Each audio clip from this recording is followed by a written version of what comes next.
how do I do this thing? How do I live a healthy life in an unhealthy world? Welcome to the most exciting adventure of your life. Welcome to a new way of living. Welcome to the Fierce Planet Adventures podcast. Hi, I'm Casey. And I'm Andy.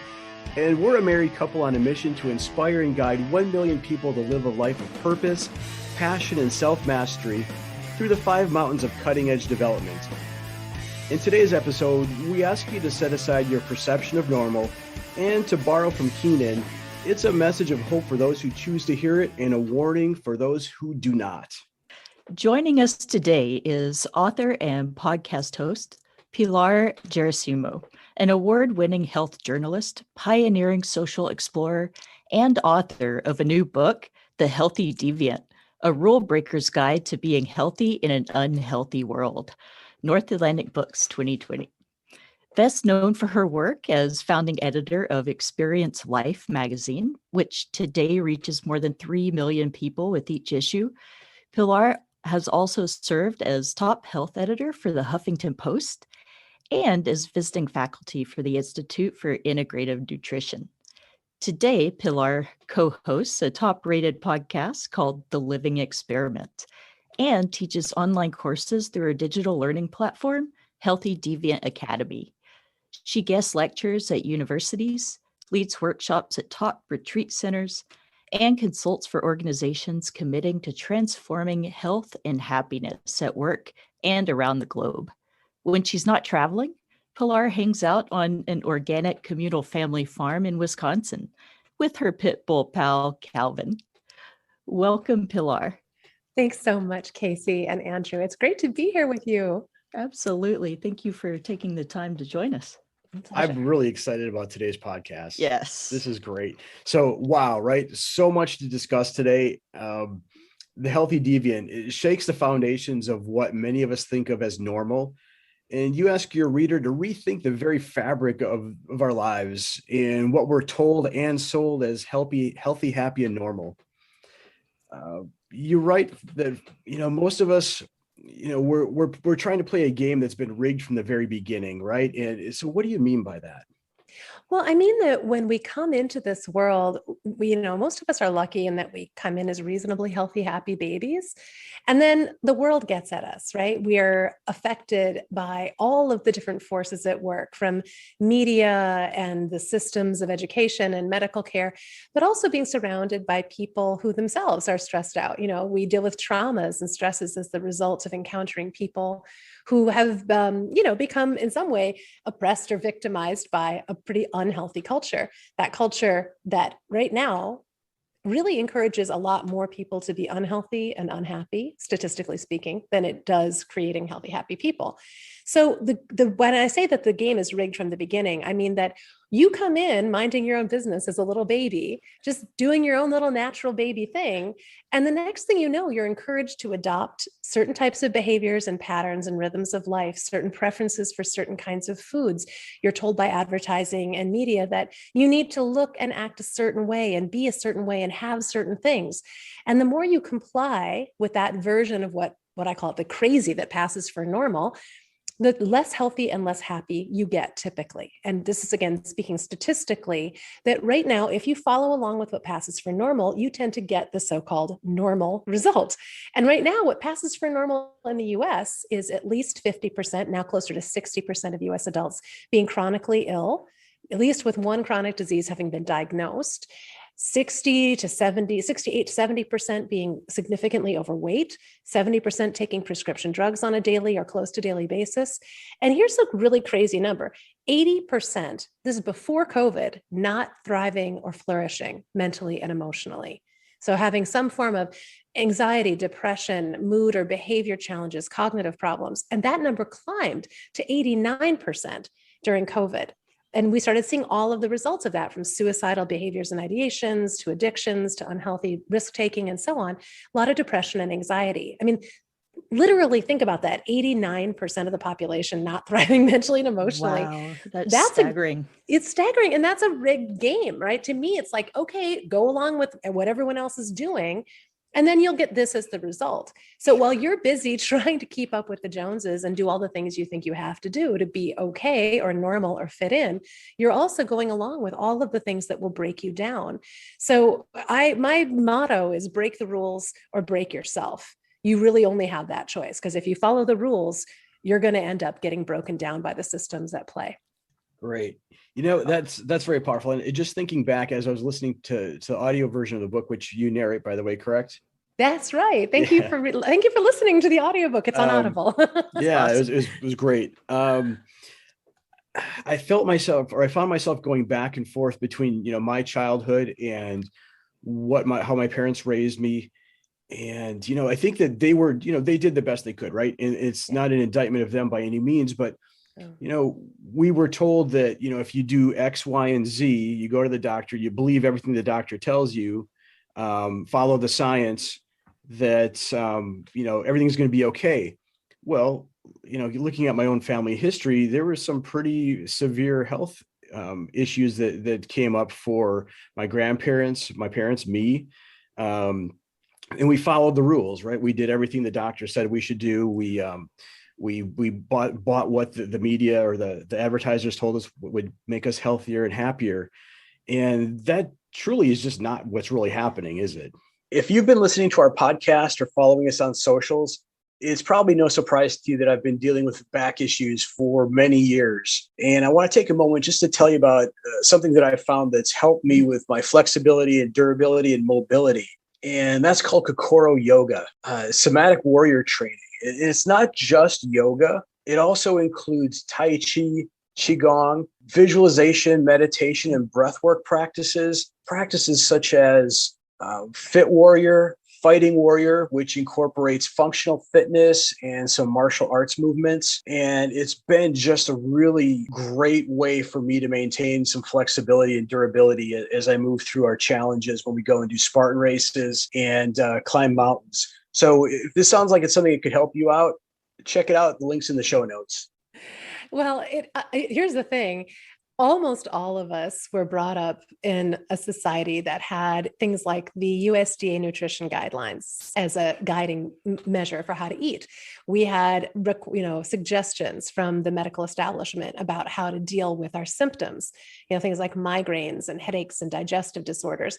And most of the prescriptions that we've been given from so-called authoritative sources like that have proven to have really significant long-term downside effects. And by that, I mean that a lot of the recommendations we got from the USDA nutrition guidelines, for example, which were taught in school when I was in school, still are taught in school, which are used as the basis for what people are fed in institutions, from schools and prisons to old folks' homes and hospitals. A lot of those guidelines proved to be extremely problematic. They included, in retrospect, way too much advice to depend on carbohydrates and grains and to be afraid of fats and calories. They did not seem to really tend to steer people away from eating refined sugars or understand that not all oils and fats are created equal. And so we had a whole bunch of people going for low-fat diets and eating high carbohydrate diets. High carbohydrate, that's hard to say. And then the next thing you know, we had people with greater weight problems, greater issues with type 2 diabetes, and so on. So there's that. And then there's then you have the problem and you go to the doctor. Now I got a health issue, right? I can feel that my body's out of balance, or I'm getting pain and aches and problems and it's not operating right. I go to see a doctor, and the doctor has been educated relatively recently, in a medical school system where what that doctor was taught to think about was, how do I get this person out of pain as quickly as possible, typically with a prescription drug or a procedure, not let me figure out what the root cause of this person's health problems are, acknowledging that it could be their whole way of life, right? Not just one thing they're doing or eating, but they're living in an unhealthy culture, which is causing them to be inflamed and imbalanced and freaked out, a victim of what I call pissed off body syndrome, where your body is angry because it's not getting its needs met, it's not recovering. So now you've got a doctor giving you advice, which is basically take this pill or, follow some regimen that you probably aren't going to be able to follow because it's too difficult to change everything about your diet and exercise and sleep, even if you do have a doctor that's progressive enough to acknowledge that maybe your sleep, your stress, your food, your activity or lack thereof is part of the problem. Doctors aren't really educated to give good counsel, particularly around nutrition, where most medical doctors, get a few hours of nutrition education, most of it outdated, most of it not personalized, most of it not acknowledging how different genetic and, different phenotypes and genetic types are going to need different kinds of nutrition. Most of them don't know much about food intolerances. Most of them don't know much about autoimmune disorders that are triggered by ongoing stresses and inflammatory factors being unaddressed in the body. So when you look at people who in their minds have done everything quote unquote right, they followed the rules, they followed those prescriptions, but they're still seeing their health, their fitness, their happiness decline. And they're seeing the number of diagnosed conditions increase because there's a cascade that causes inflammation to produce a lot of different diseases. They're like, wait, and now I have another pill and another powder and another procedure I have to track. I need more scans. I need more checkups. Pretty soon, you are a ward of the healthcare system. You are in it. And even though you thought you were doing the things that you were supposed to do, you're not really healthy, and you can feel that. Even if your lab results are okay, you probably can feel you're fatigued, you're reactive, you have little weird niggling health problems that you can't get to the root of, rashes or pain and aches or just imbalances. So, a lot of what I talk about in my work, not just in the book, but in the podcast, which is called The Living Experiment, which I co-host with my friend Dallas Hartwig, is how do you go about being a healthy person in that unhealthy world? How do you go about avoiding becoming the victim of those sets of commonly produced prescriptions that not only don't work, but that they often make matters worse? And my biggest passion is helping people free themselves from a system that is breaking them down. And I think if anybody has been laboring under the effort of trying to get healthier and finding themselves trying and failing again, I would love to encourage you to approach it a bit differently. And I'm happy to offer some counsel on that. But I think we've got our health advice really messed up in this country, in this society, in Western society in general. And I'm making it my life mission to help people re-educate themselves and to trust their own bodies and minds about the feedback they're getting about whether something is working or not. Yeah. What came up for me there as you're describing that is an experience, several experiences I've had with the healthcare system. And that is, for years, I went to the doctor with just general malaise, just different issues, never pinpointing quite what it was. And finally, I came across an integrative health provider who did some muscle testing as the means of one of the means of diagnosis. And it turns out that I had Lyme disease, which had been gone undiagnosed for a while, along with type 2 diabetes and also a gluten intolerance. That'll do so it. what a perfect storm right there of issues that my allopathic healthcare team just did not, dial in. They didn't connect to. And once we started eliminating those other issues or treating those specific issues, boy, my health just, got back on track. Energy levels went through the roof. Yeah. So that's just, I think, one example from my personal life and why your body of work has been so, it just resonated with me, right? It's like, yeah, I get that. That's my experience, at least Andrew, partially. It's so great to have you say that because there's the second part of the book. There are 5 parts in the book. And the second part is called The Making of a Healthy Deviant, my story and yours. And I titled it that because what I've found is the story you just told is exactly the story that the vast majority of healthy deviants end up telling, which is that I started going downhill and, suddenly I realized I wasn't feeling well, right? It's called, I term those stages compliance and descent. So you begin in a natural state, you start complying, then you move into a descent phase where things suddenly are getting harder and you don't feel as well. And then you eventually will end up in this phase called darkness, which is like you start feeling really crappy and you're not able to get out of it. And the things that you're being told to do don't work. And then you fall in this next category I call divergence, where, like you, oftentimes people start by their own accord or on the advice of someone else, doing things a bit differently, using a different set of strategies or techniques that address their whole person health, their whole life health. It may be finding a chiropractor or an integrative or functional medicine physician who changes your way of eating. You go on an elimination diet and find out, oh, yes, gluten intolerance, or you get tested for some stuff like I have heavy metal poisoning, or I have Lyme disease, or I have mold toxicity. I have something that the conventional medical system wasn't finding, couldn't find, didn't have the tools or the perspectives to find. Or sometimes people just like light out on their own experiment, like they go on a Whole30, an autoimmune protocol or something like that. Or they move out of the house that they're in to a less toxic zone. And or they get out of a job that was making them completely sick, or a marriage that was making them completely sick. And lo and behold, they feel better. So that divergence phase often then leads to the next phase. This, not everyone gets here, but a lot of us do, which is rebellion. And this is typically a phase where you suddenly you've now started to feel better. And then you're like, wait a minute, why did nobody tell me this? Why did I have to suffer for 5 years or 10 years or longer before I found my way to this different way of being that does work for me, but that nobody would tell me about, or people would actually warn me away from and say, that's, crazy voodoo woo-woo stuff, or, don't do it. Just listen to this one doctor, not anything else. And then what I hope is that, and this is where, I think podcasts like yours and mine and all of the resources of people who are, I think, trying it a little differently, find their way to a more sustainable state, which is the one I call Healthy Deviance. And I call this whole journey the Healthy Deviant Hero's Journey, because it really follows a very similar construct to that monomythic story that is told, in everything from Star Wars to The Hobbit, the hero's journey of finding your way through a series of challenges to a higher level of being and of gratification and of meaning and purpose. And then bringing those gifts back, that stage called the return, is where you decide to share what you've learned, often the hard way, through your experience of that hero's journey. And you have such compassion for yourself and other people because you now realize it's not that people are stupid or have no self-discipline or are somehow flawed that's causing 99% of people to not be very healthy. It's the fact that we're living in a really impossible set of situations and we're having to learn.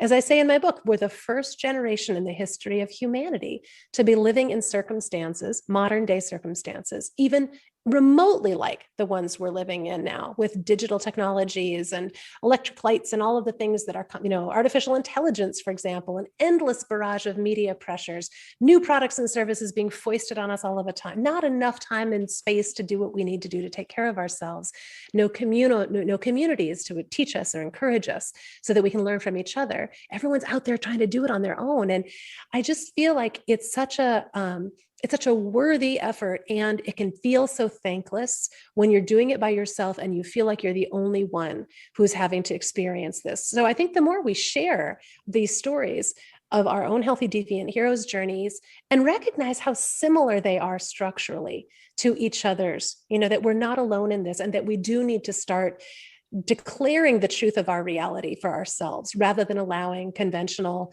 health and fitness media to tell us who we should be and how we should do it, or having conventional medicine, which is great at acute issues. Believe me, if I break my arm, I'm going to go to the emergency room and have like a regular medical doctor deal with it, at least at first. But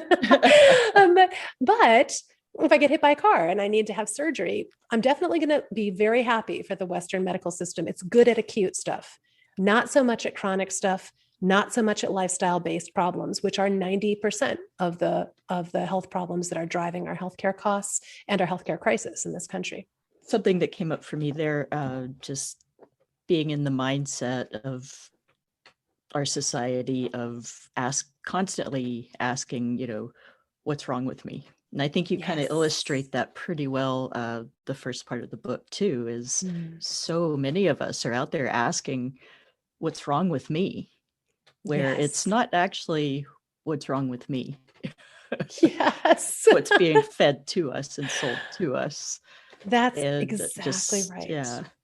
Yeah, what's wrong with me? That is the burning question that we are encouraged to ask. And in the book, I have an illustration that really references that. It sort of shows a little person looking at this bewildered right in front of this gigantic billboard. If you can imagine standing in front of a billboard sized sign, and you're about 3 feet away from it. All you can see is the billboard with like the sign says, "What is wrong with me?" question mark. And then it's got the litany, right, of your weight problem and your rash and your migraine and your anxiety and your issues and your debt and you got the long list. And all you can see is this board. But if you take 3 or 4 steps to the right and get beyond where that sign is blocking your view, what you can see is a whole, I say it's the forest for the trees problem. You can see beyond that first layer to what's producing the problems that you're experiencing. And those problems are really things mostly that are wildly out of our control or even out of our historic time zone. Like the fact that 2.5 million years of history, when humans were forming over 2.5 million years, they lived one way. And by that, I mean, really, they did not have a lot of technological change. At some point they got fire and eventually, the wheel came about. But it's like, we're talking about mostly hunter-gatherers living in small nomadic tribes, living in communities of support with very similar experiences. And for 2.5 million years, I could say, if I was a person alive 2 million years ago, my grandparents, great-grandparents, and great-great-grandparents all lived the same exact lifestyle that I did. They had the same stuff. They had the same skills. They lived the same way, eating pretty much all whole foods that we found and gathered, living in these little portable shelters, worried mostly about our day-to-day survival and figuring out how to take care of each other. That was reality for humans. What's important to remember is that period of 2.5 million years, that's the period where we formed the DNA that we have today. So what brought us into this condition that we are now experiencing of like, what's wrong with me, is the reality that over the last 10,000 years, which is like a relative like snap of the fingers in terms of human time, everything changed about 10,000 years ago when we had an agricultural revolution that produced domesticated plants and animals, allowed us to have surpluses, which then allowed us to specialize in what we did. And some people did some things and some people did other things, and craftsmanship and guilds came about. And people then began, not needing to grow or have their own food personally. They could get it from other places. And that developed a whole bunch of other things, including technological changes and specialties that produced then the Industrial Revolution of about a couple hundred years ago.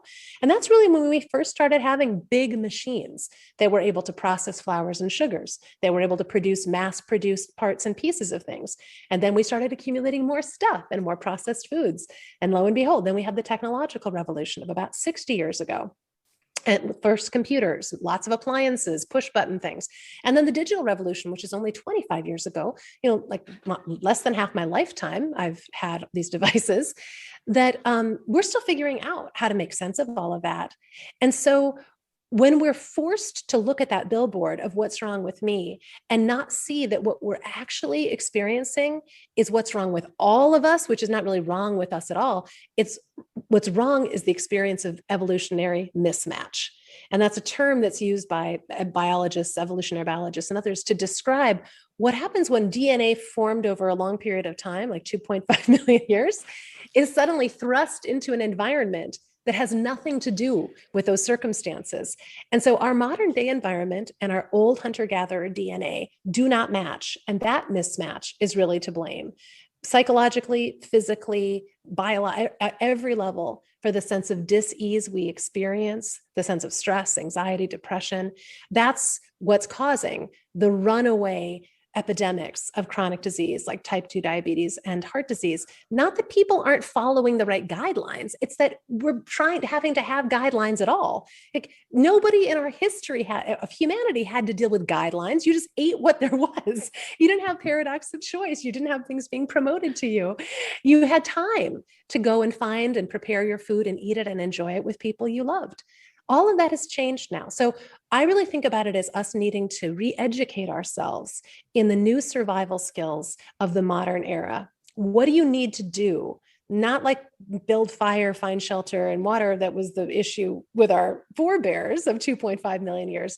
The modern day survival problems are, How do I maintain energy and focus to take care of myself, even in the face of a million distractions? How do I prepare myself to make healthier choices, even in the face of a ton of temptation and pressure and convenience says to do the other thing? How do I maintain my relationships and my home in ways that help support healthy choices? How do I recover from the endless stream of irritations and inflammations that result just from living in an unhealthy culture? So those are the technologies that I teach in my book, in my podcast, and in my courses.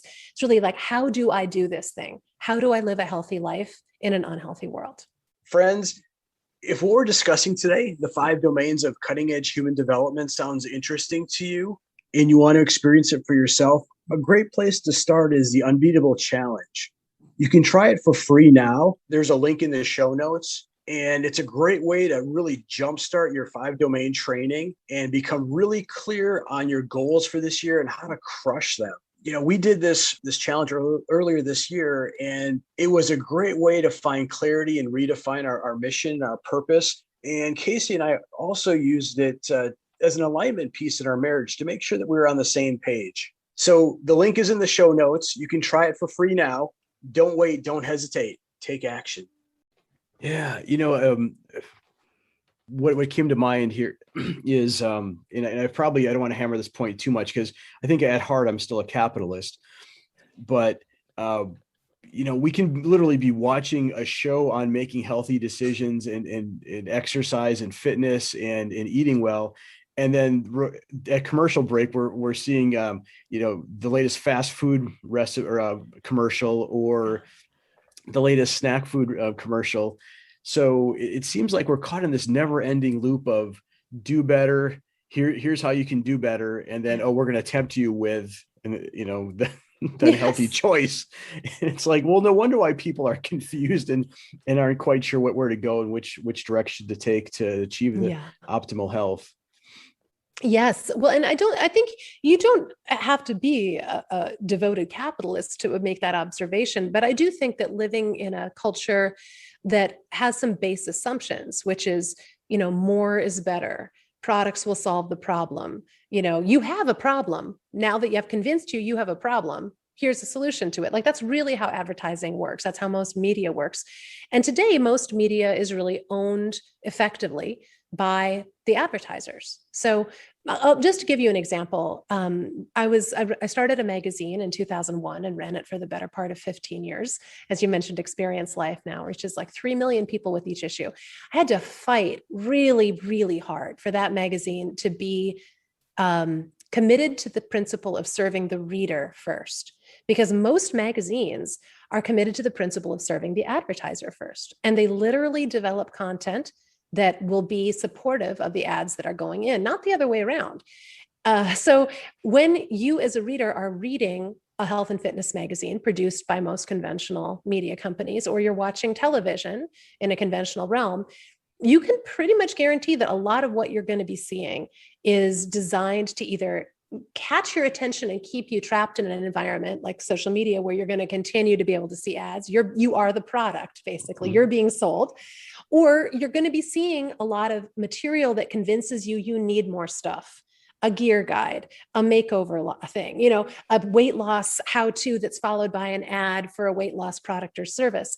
And it is really a setup that is, it is a form of propaganda or brainwashing or psyops that is very artfully done in this mass culture that we live in. Like, there's a lot of science behind how to get people to do and buy and behave in certain ways.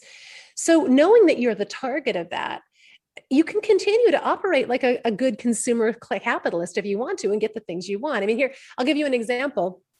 A couple of years ago, I bought something called an Oura ring. Now, I'm not a shill for this ring and I'm not an affiliate, but I will tell you, it was one of a few product purchases that I made after I saw it advertised. Actually, I had a friend had it first, and then I saw it advertised. I'm sure I got tracked because I looked it up or something, right? Now I'm getting, you got to have this thing.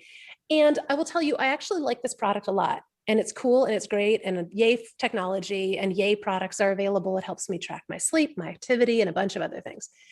Now, do I need this thing to be a healthy person in an unhealthy world? No, I do not need it. I can absolutely make the decisions I need to make without it. Is it helpful? On some occasions, yes. Is it worth the investment? Well, for me, I would say yes. But if I was on my last dime and I had to make the decision between buying a product like this or going and getting a healthy food to eat, I think it would be a terrible purchase decision to get a piece of technology. I would much rather see somebody buy a whole food and eat it and, take a nap and maybe meditate or do something that doesn't cost them a penny. The problem is that it isn't that simple. And we aren't that conscious about making these decisions. Most of the time, we're making our decisions from an inflamed, imbalanced, overwhelmed, exhausted, distracted, depleted state. That is the state we are in by default when we are living in our current reality. So I call our current reality the unhealthy default reality, the UDR. That means a society where the easy, automatic, promoted choices are usually unhealthy or less healthy choices. And making healthy, happy choices requires a feat of human effort, really. And it's not commonly done, which then makes it even harder because it's not what everyone else is doing. And the systems aren't set up to make it the default happy, healthy choice. The default is going to be one that robs you of your last resources, physical and financial and more. So I too, I'm happy to live in a capitalist society. I won't say that I think that it couldn't be improved. I mean, I think there's a conscious form of capitalism. In fact, that's a real thing. Conscious capitalism has a whole stakeholder model associated with it, where the success of business isn't limited to a short-term stockholders' profits. It's considers the impact on the environment, the community, the employees, the customers, the suppliers, and more. And when we really start to think about living sustainable lives in the long term will require businesses to begin rethinking how they're operating and what they think of as success. And I'm seeing encouraging signs on the horizon with more things like B Corps coming into being, and a lot more people who I think of been the top performing, employees or team members or leaders with inside companies saying, the more I think about it, the more I'm thinking this is for the birds. Like, I don't want to do this with my life energy. I don't want to just sell people more stuff or make them want things they don't need or convince them that they're flawed in order to get them to buy some gadget. I want to have a meaningful life. I want a sense of purpose. I want to feel good about what I do. And many of them are lighting out on interesting experiments like the one you are living, like, let's try this differently. Let's give ourselves a break from that. And I think that that's loosening things up in a way that will hopefully produce a better form of capitalism, a more responsible form of buying and selling more sustainable solutions to the real problems we're facing today. I often point out that, today's crises is tomorrow's growth sector. And I really believe that the problems we've created for ourselves, from excess weight and chronic disease to, toxic waste dumps that need cleaning up, or, climate change that needs to be addressed radically, these will be where the business opportunities of today and tomorrow lie. So anybody who wants to get into a growth sector really just needs to get on solving these problems for themselves and others. Oh, I love it. There's no shortage of problems to be solved. Okay, so as consumers, as Americans, or as humans, we're constantly bombarded from all the different messages of do this, buy that, keep scrolling and clicking. How do you pause? How do you stop and just take a breath? I mean, how do you disconnect yourself from that, at least even just for a moment, to gain perspective? Yeah. Well, so I have a methodology in my book. There's sort of 3 nonconformist competencies, I call them, and 3 renegade rituals, and they work together. The nonconformist competencies very quickly are amplified awareness, which is about noticing what the heck is going on with you, in you, and around you. One is called preemptive repair, and that's the art of getting ahead of the damage so that you don't get so distracted and depleted that you no longer know what you're doing and you're just sucked into that vortex of things that drain you. And then continuous growth and learning is the 3rd nonconformist competency. And that's about learning the skills and strategies that you need to have and keep on board in order to do this sustainably. Now, what happens in my experience, I don't know about you guys, I think you actually described it pretty well, Andrew, that you just end up finding yourself. Like, you wake up to the fact that you've been scrolling for minutes or hours that you weren't planning to, or you found yourself clicking in this rabbit hole that's taking you somewhere you just never intended to go that day. And that experience, in my mind, often triggers the like, okay, now how do I get out of this? Which is the question you asked me. What I want to do is encourage people to think about what actually happened before that. What happened in the 2 hours leading up to this moment where you found yourself depleted, distracted, feeling overwhelmed, wondering how I got here? Usually what happened is that sometime in the last 2 hours, you crossed a line of not having eaten healthy food when you needed it, so your blood sugar got low, or you crossed the line by not having rested when you needed a break. And so you started losing cognitive capacity, or you found yourself stressed out by a series of endless Zoom meetings or an encounter with someone that made you upset. And rather than actually having time to process all of the stress of that, you just kept going. And now you've run into this cycle of chronic depletion. Psychologists call it ego depletion. And it just means you've depleted the part of yourself that can make executive decisions. This part of you that is conscious and awake and makes decisions in your own best interest has basically gotten diminished or gone offline because you haven't done the basic things you need to do to build yourself back up. So by the time you find yourself in that rabbit hole, it's really important to notice that this did not happen magically. This happened because you didn't get a chance to do or failed to take action on a bunch of preemptive repair. Remember, that's the second nonconformist competency of Healthy Deviants, preemptively getting ahead of the damage that's done to you by virtue of just living in the unhealthy default reality. Because if you start out on your day without a plan to take a series of breaks that allow you to recover from the periods of high productivity and high focus and high demand, guaranteed, I can tell you, you are going to be a mess by mid-afternoon. You're probably going to be pretty depleted even by noon, where most people then skip having a lunch break when they desperately need one. And they spend the rest of the day on a downward slide into inflammation and distraction, and they just don't operate. They're not functioning well.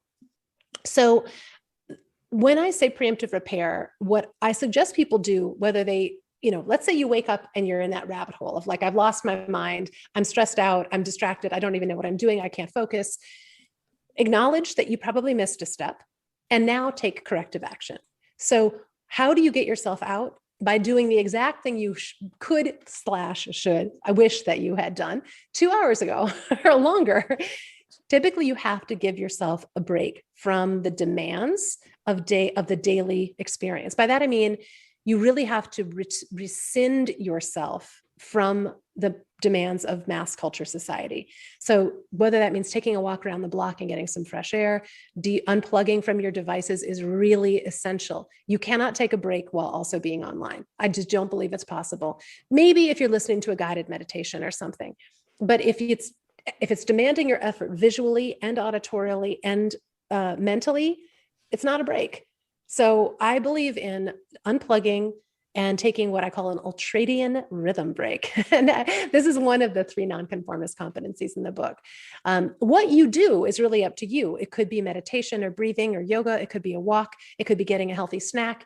It could be lying down on the floor and just like letting your mind wander. It could look out the window, playing with a pet, playing a musical instrument, anything that you find relaxing and pleasurable and rejuvenating. But you really need to take your active brain offline and give your body a change of scenery or a change of gears. By that, I mean, let's say you're an office person, you're working in an office, you've been sitting on your butt for the last 6 hours or whatever. Anything longer than an hour and a half is way too long. You need to get up and move around, maybe up and down the halls or staircases or outside in the parking lot, maybe take a walk down the block and come back. If you are a FedEx delivery person and you've been up and down, in and out of the truck all day long, moving boxes, your break is going to be the shift of gears towards stillness or quietude or relaxation, letting your body recover from all of the demands of that. So taking a shift of gears and taking a shift of environment is often enough, as long as you're not still plugged into something, to let your body recover. And people who try this, like, this is too simple to work. And then they do it and they're like, oh my God, how have I not been doing this? Like, I feel like a different person. That's what I hear. And then teams who do this at work are like, I cannot believe our productivity has just gone through the roof. Like, and we're not yelling at each other. And I like my job again. So the power of taking these breaks, they're called ultradian rhythm breaks. We did a whole podcast episode on it. And I have a bunch of articles. If you search on ultradian, which is like ultradian, meaning ultra many, day, times during the day. Many times during the day, you're meant to take a break, ultradian rhythm breaks. I did an article that is an excerpt of my book, actually, that showed up at the Blue Zones website. And that's a really good kind of compendium of the basic stuff you need to know about ultradian rhythm breaks, including a bunch of graphics that explain how this sort of undulating rhythm of up and downs works throughout the day. If you think about it, it's almost like mini circadian rhythms. You know how you sleep at night and you're active during the day? It's like that, but shrunk down. So it happens many times during the day.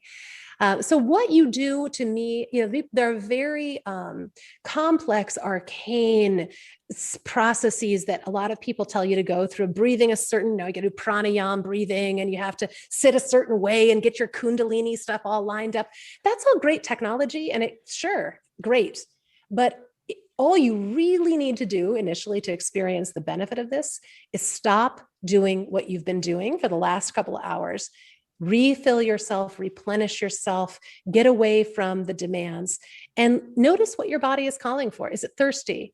Is it really hungry? You might be hungry. You might need to go to the bathroom. You might just be needing some fresh air or a friendly face instead of the glaring screen.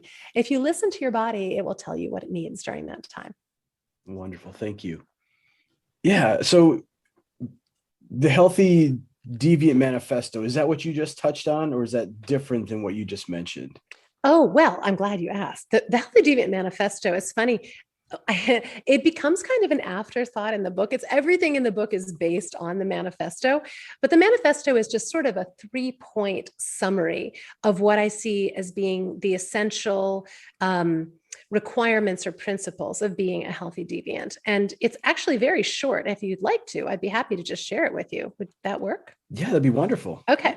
3-point Healthy Deviant Manifesto. This episode of Fierce Planet Adventures podcast is brought to you by 5 Mountain Coaching, licensed unbeatable mind coaching, integrated accelerated vertical growth across 5 domains of cutting-edge development, designed by retired Navy SEAL Commander Mark Devine. Learn the big 4 skills of mental toughness and resiliency. Discover the 6 pillars of performance. Test your mettle with custom-created crucibles across all 5 domains. Visit 5mountaincoaching.com to schedule your free 1-hour unbeatable mind coaching session. That's the number 5, mountaincoaching.com. Begin your journey to becoming unbeatable today. 3-point Healthy Deviant Manifesto. Point number 1, subvert the unhealthy default reality. And by that, I mean, dare to make disruptive, healthy choices daily, even or especially in the face of resistance. Ask for what you want.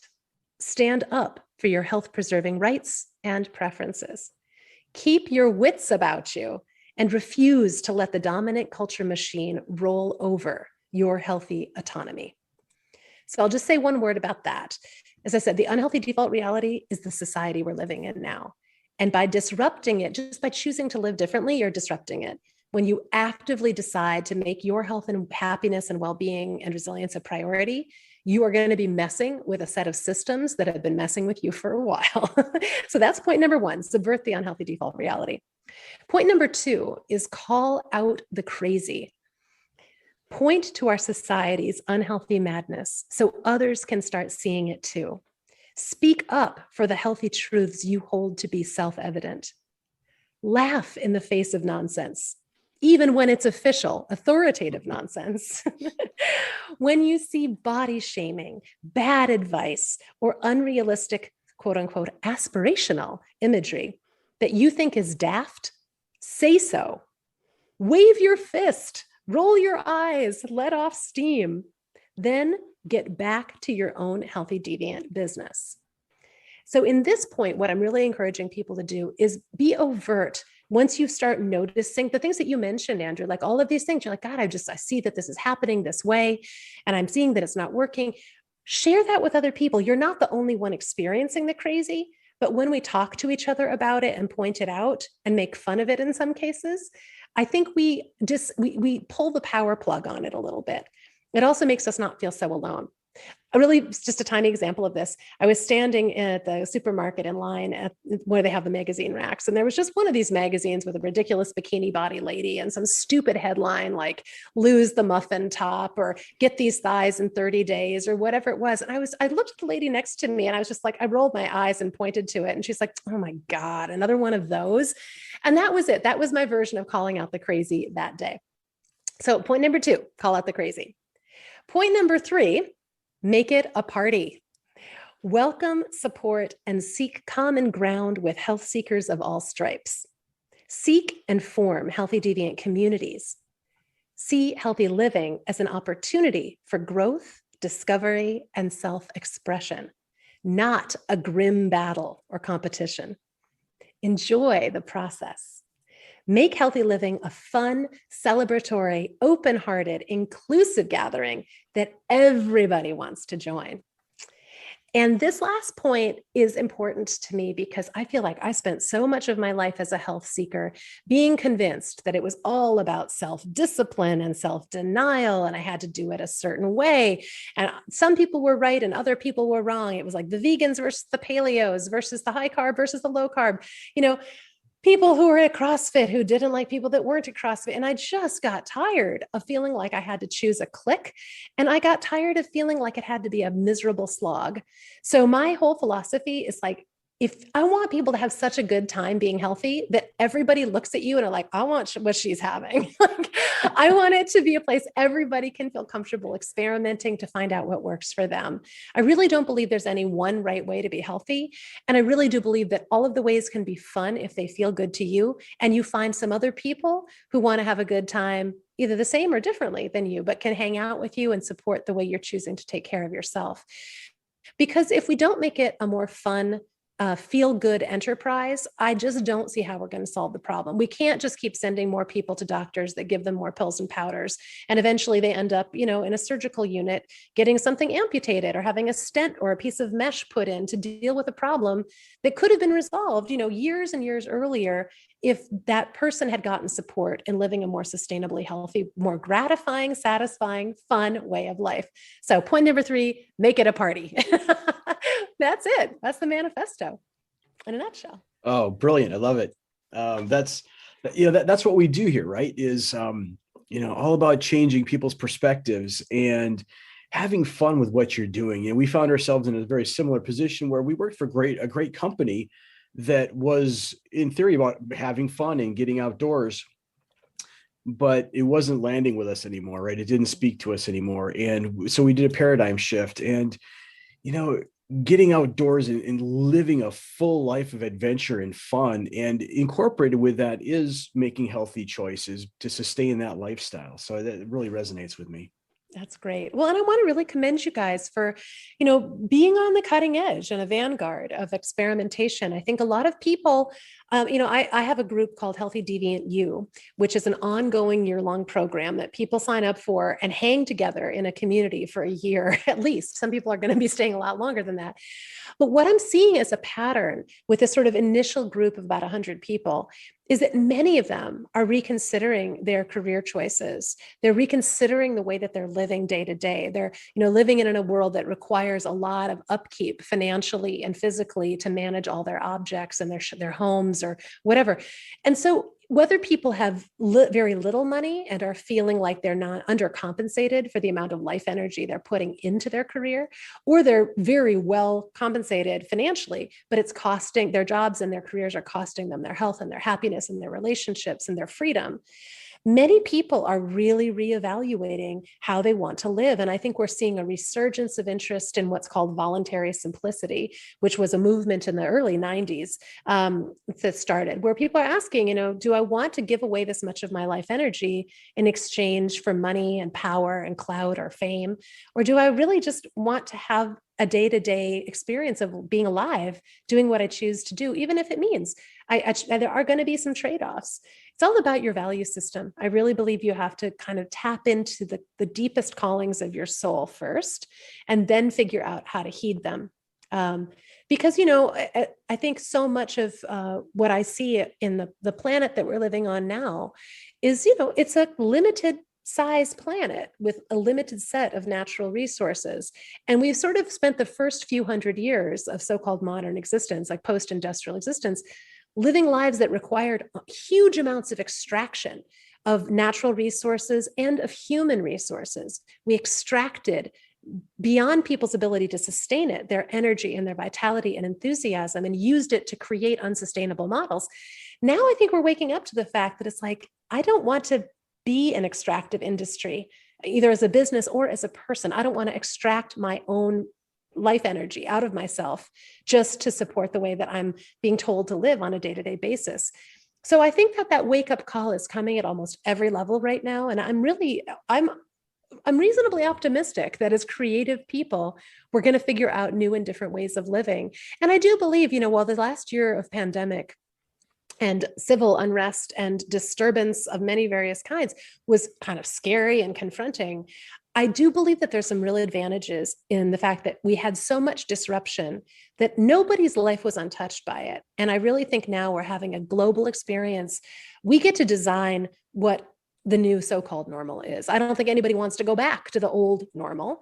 And I don't think that even whatever someone else is telling you the new normal is, you should listen to. I think each of us individually has to feel into our own bones and say, how do I want to live? What feels good to me, honestly? 100%. Yeah. Yeah. Absolutely.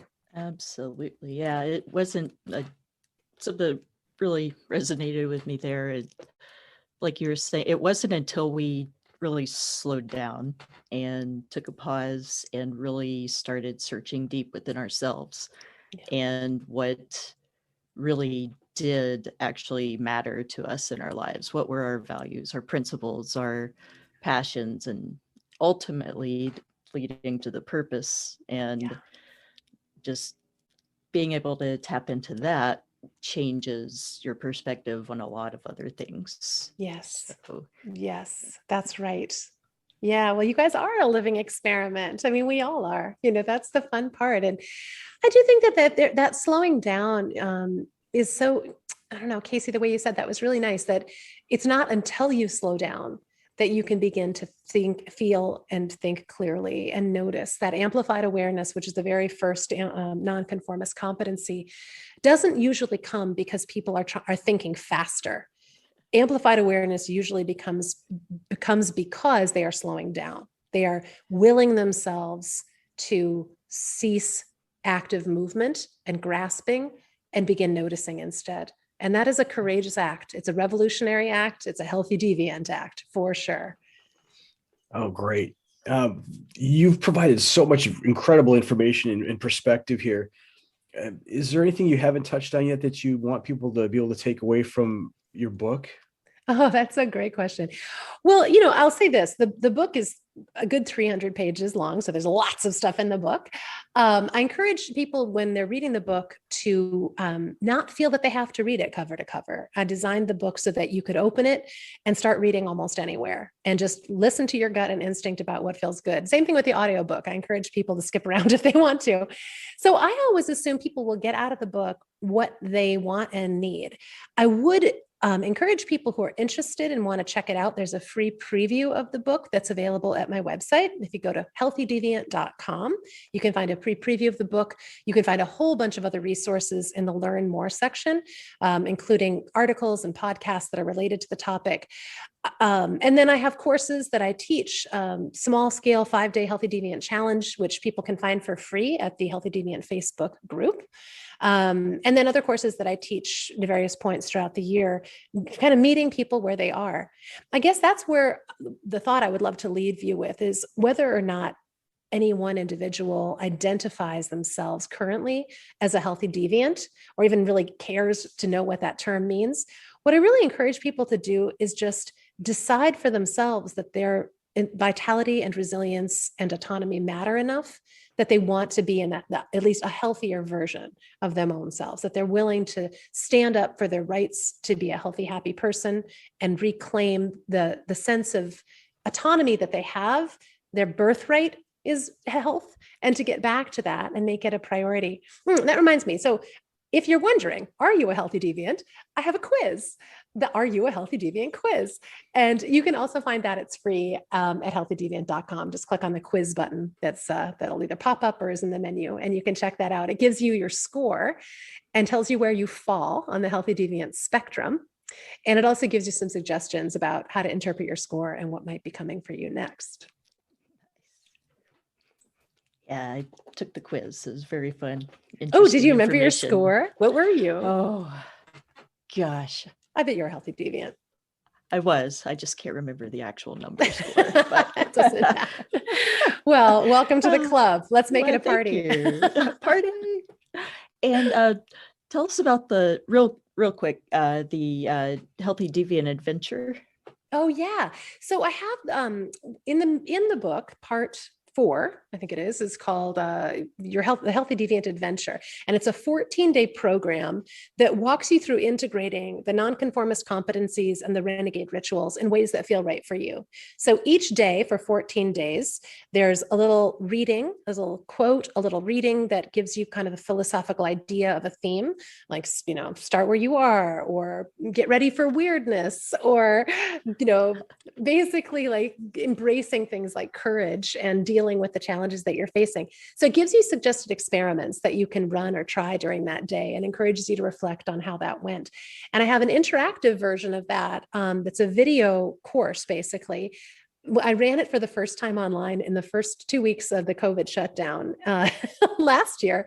And it was so funny. Like, everyone was going to be home for 2 weeks. And I just we thought it turned out to be a lot longer than that. But remember, it was like shut down for 14 days initially. And I was like, well, hey, I got a 14-day program. People need help. I got the stuff. I'm just going to go give this away. So we ran it for free online. And if anybody in your audience is interested in taking it, I would be very happy to give you a code that they can use and a link to take the first week for free. It's like the phase 1 of the program is for 7 days. Awesome. So I'll send that your way. And if you want to add it into your show notes or make it available to them on your list, you're welcome to do that. Fantastic. Thank you. Yeah. Amazing. Well, gosh, we want to be respectful of your time, and